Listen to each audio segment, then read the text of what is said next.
ఒక జీవుడు పడుకుంటున్నాడు. అతని కలలో మగవాళ్ళు వచ్చారు, ఆడవాళ్ళు వచ్చారు, చెట్లు వచ్చాయి, పుట్టలు వచ్చాయి, కుక్కలు వచ్చాయి, నక్కలు వచ్చాయి, 100 రకాలు వచ్చాయి. ఇవన్నీ ఈ రూపాలన్నీ ఎవరివి? ఈ పడుకున్న జీవుడే ధరించాడు. పొద్దున్నే లేచి ఎవరింటికైనా వెళ్ళి నువ్వు నా కల్లోకి వచ్చావంటే ఆ మాట మగవాళ్లతో అంటే ఒక ప్రమాదం, ఆడవాళ్లతో అంటే 2 ప్రమాదాలు. వాళ్ళ ఆయన వస్తాడు, నీ కల్లోకి మా ఆవిడ ఎందుకు వచ్చిందండి? ఎందుకు వస్తారండి? వాళ్ళ ఇంట్లో వాళ్ళు ఉన్నారు, మన కల్లోకి ఎందుకు కానీ వచ్చారు.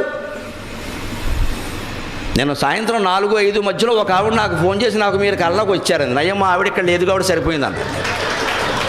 నేను మీ క్యాసెట్లు వింటూ పడుకున్నానండి, మీరు నా కల్లోకి వచ్చారండి. ఫోన్లే అమ్మ ఇక్కడ మా ఆవిడ లేదు, నేను తణుకులో ఉన్నాను, నేను గొడవ లేదు. ఈ మాట ఆవిడ వింటే నాకు ఫుడ్ పోయేదన్నాను. ఈ కల్లోకి ఎవరు వచ్చినా, ఎవరి కల్లోకి ఎవరు వచ్చినా అవన్నీ పడుకున్న జీవుడు ధరించిన రూపాలు. వారెవరూ మన కల్లోకి రాలేదు. అందుకే కళల ఫలితాల గురించి ఆలోచించడం మూర్ఖత్వం, వెంటనే వదిలేయాలి. కళలు ఫలితాలను పుస్తకాలు రాయకూడదు, అవి మనం చదవకూడదు. తెల్లరకట్టు వస్తే ఓ ఫలితం, రాత్రి వస్తే ఓ ఫలితం, శుక్రవారం వస్తే, ఇవన్నీ గుడ్డి నమ్మకాలే.